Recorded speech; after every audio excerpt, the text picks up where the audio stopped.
Bards, knock knock. Who's there? Foreign. Foreign who? 4-0, that's what we are.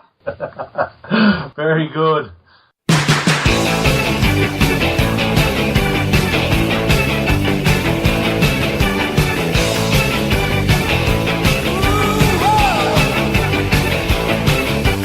All week he spent on that. Oh, here he is. You should be known as Kepler Wessels. Wedders? What's that supposed to mean? Oh, the best opening partnership since Kepler Wessels batted for Australia. That's what we were last week. Why do I do this every? Righto, Bart, we better get into this because it was a glorious evening. Scores.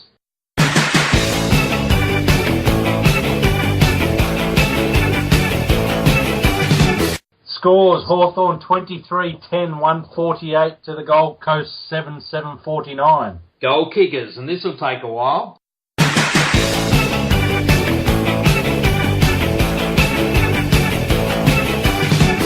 It will take a while. We had 12 goal kickers. That's now 4 games this year. We've had 10, 10, 12 and 12, which has got to be some sort of record, but I can't find stats on it. Gunston 5, Roughhead 4, Rioli, Mitchell, Suckling and Bruce with 2, and singles to Hale, Smith, Hill, Simpkin, Piopolo and Shields. Now, before we get into the game, let's talk about your votes.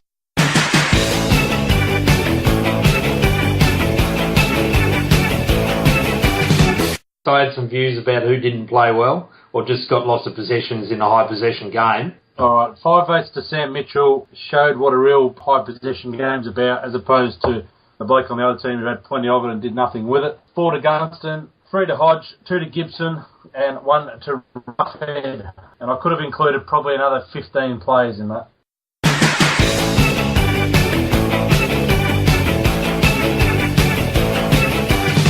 Well, Wedders, how did you see this? Good game for a quarter and a half, and then it was busted open, and it was away she went.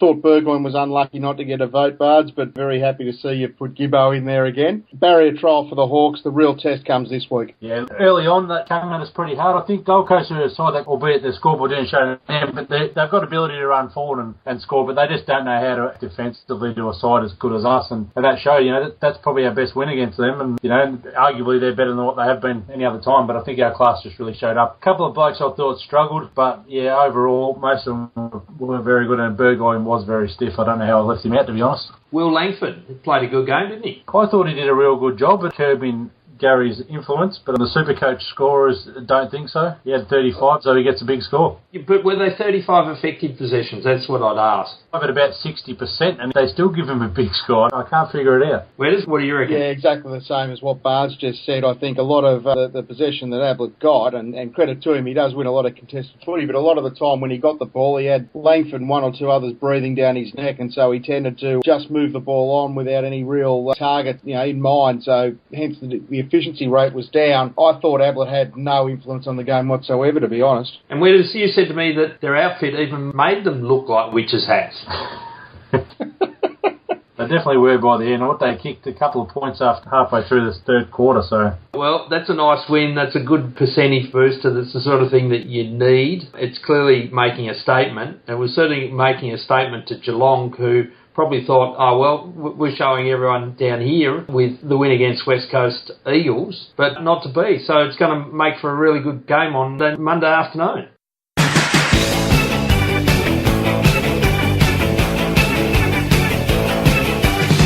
Bards a blast. Indicated. Right shoulder. Who? 1, 2, 3, 4. Left shoulder. Who? 1, 2, 3, 4. All right, mate. He's been the topic of the week, and I don't know if the two of you managed to tune into a Footy Classified last night and see Mick Malthouse. Did we see that, boys? Yep.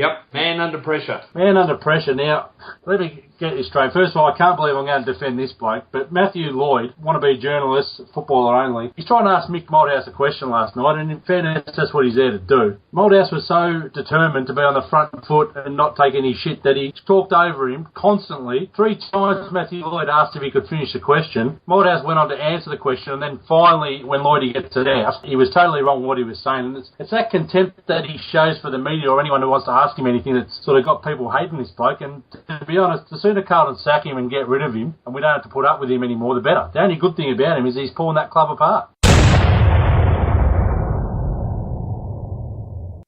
who's sad to see Carlton's demise? Not me. No, not me either. Yeah, I say he should stay there as long as they're willing to keep him. I still remember the Princes Park deal, which caused us grief come the 90s. So good luck, Carlton.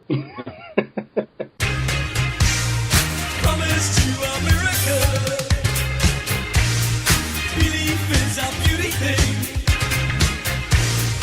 Promises. As golden days break wandering.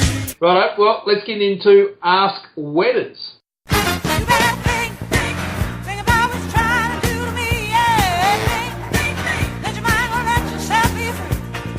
Here we go. And Wedders, Hogan Dyke clearly is not logged into Facebook tonight, so you're lucky. But Aaron Van Den Borgard, I think it is. I think I've got that right. And if I haven't, Aaron, I apologise. Said, Wedders, who is the best recycle player at Hawthorn in its history? Tell me why. Wow, that's a good question, and it really depends on what you mean by recycled. I'm going to just look over the last sort of 10 years where they've been recycled from AFL clubs, and I still think Frank Ware is the best recycled player we've had, just because he failed at 2 clubs and was on his last chance at Hawthorn, ended up playing well over 150 games for the Hawks and won 2 premierships, and is possibly the best kick of a football I've ever seen. What about Paul Salmon? Tell me why. Yeah, you could make a very good argument for Paul Salmon, but we didn't. He's in our team of the century, but we won 2 flags with Guerra. We didn't win anything with Salmon, and just think Guerra provided great value. You had to have been a failure at your previous club to be considered recycled. We have to get Aaron to confirm what he meant by that. Well, Russell Green went all right when he came across from St Kilda as well. Yep. Fair point. Now, Adam, the goal's back. Oh, what's he got to say?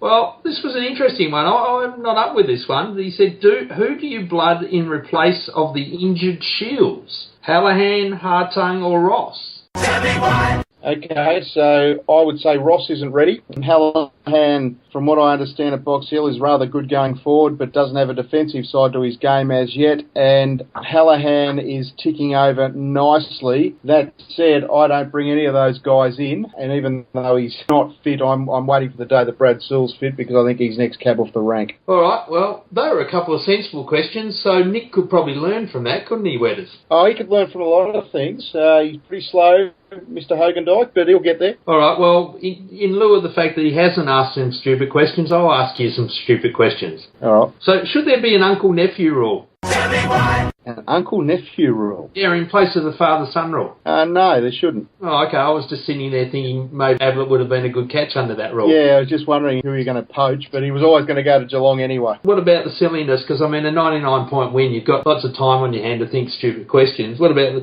an assistant coach son rule? We could get Jack Viney. Tell me why. Yeah, I'll cop that. We tried that with Ross Smith's son, didn't we? Couldn't get him on the we park. did too. Jesse W., whatever his name was. This week, round 5 sees the introduction of names on the back of jumpers. Is that for all our one-year member friends sitting with us up in the Kennedy Club? Tell me why.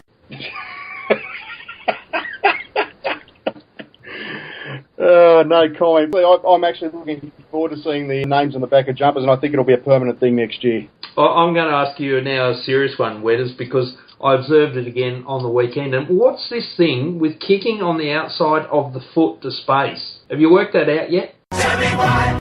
Look, I think it's sort of that chaos theory. I think you mentioned it at the time, and that particularly against Freo a couple of weeks ago when they just wanted to get the ball forward and forward quickly, and it does look as though it's a tactic. All right, now I'm entering into the realm of the fact that we're about to go up against Geelong, and I'm going to ask this question. Why does it seem to be that Geelong are a most enduring rival? Tell me why. I think in recent times it's probably started with the fact that they did have an excellent coach in Bomber Thompson and a way of rejuvenating their list very similar to what we've done over the last 7 or 8 years. And so clubs like Geelong and Hawthorn now no longer bottom out because the recruiting is so sound. We've enjoyed the rivalry not with Geelong, and especially Matthew Scarlett. Can you tell me why this bloke was scouted to be the greatest fullback of all time for Geelong, and yet he played on the 3rd or 4th best forward of Hawthorn? Tell me why.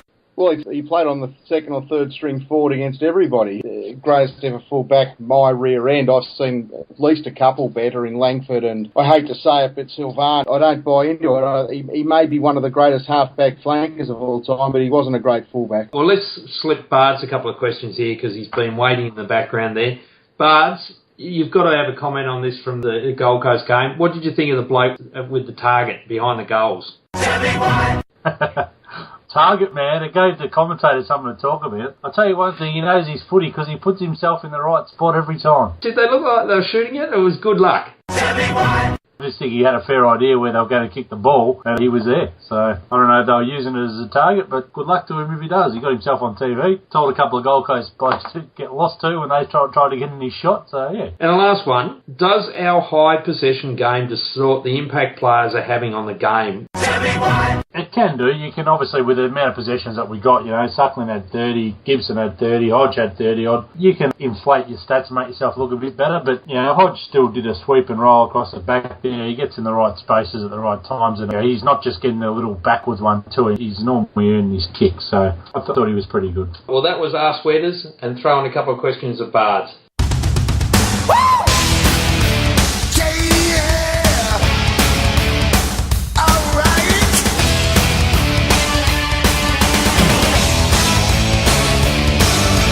All right, so nearest to the pin, guys.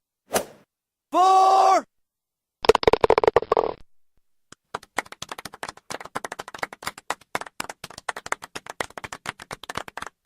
Looking rather ugly. Bards, you're on 164. That's not bad. I must have been the closest last week, was I? 69 off you were. The closest was Alan Forsyth. He was 49 off. He picked 50 points. So well done to Alan.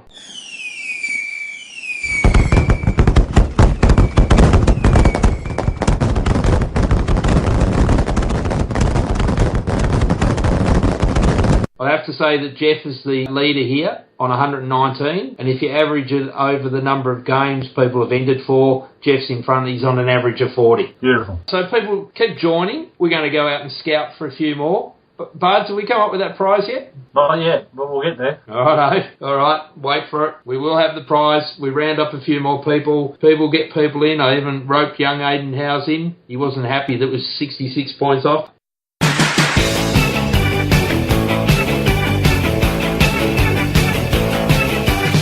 Well, let's do a bit of a review and then go back to nearest to the pins.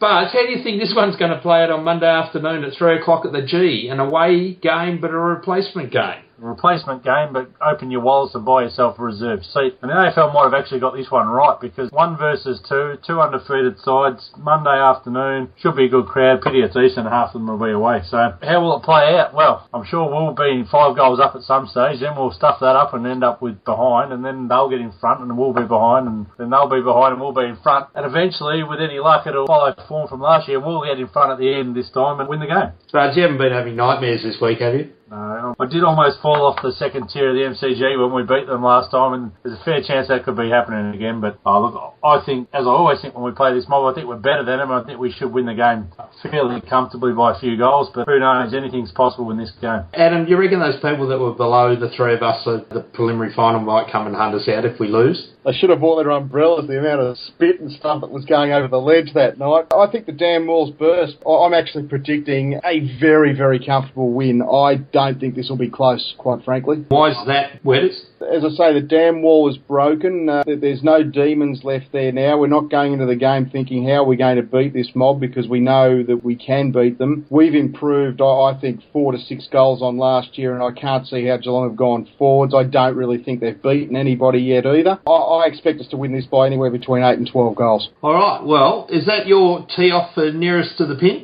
4. Yeah, 70 points. Okay, Bards? 4.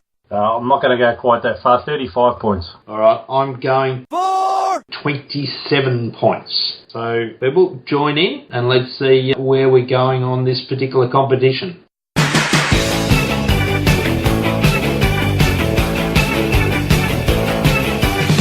Just on Adam saying that we're 2 to 3 goals better, have you seen us play better football than what we're playing now since 2007-8 when we started this streak? No. Not with this team. It did remind me of scarily the 1988, 1989 teams. Yeah. Well, the thing was, last week, on face value, you sort of thought, well, the Gold Coast were in the game, but had you not looked at the scoreboard, you probably thought it was a little bit closer than that, and you look up and they're 100 points in front, and you think, well, you know, they're just the way that they can pile on goals very, very quickly. And they did it to Fremantle too. And they get away to a good start. God help the Cats. How much credit do we have to give Clarko? He managed last year to plan for a life post-Buddy, knowing that he wasn't going to be there. Still managed to win a premiership, and he set up a side that's capable of having 10-plus goal kickers week in, week out. It's remarkable, really, and I think tactically he's easily the best coach going around at the moment. I'm going to throw one up there now, and this is for a comment from everybody who listens to add to, and that is Clarkson on the verge of being our greatest ever coach at Hawthorn?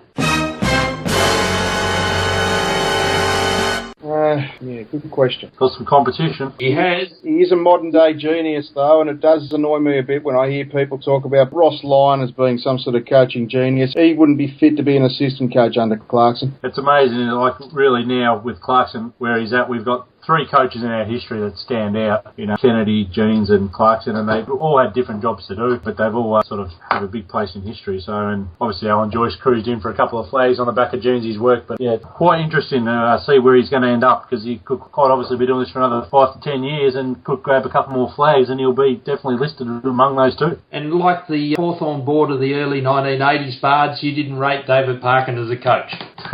Well, he did an alright job, but he's not held in the same esteem as Kennedy or Jeans among Hawthorn. He was a better coach at Carlton. He probably should go back there. The guy's a clown, boy. And on that note, after a great week and leading into a big one, let's go Hawks! Go Hawks!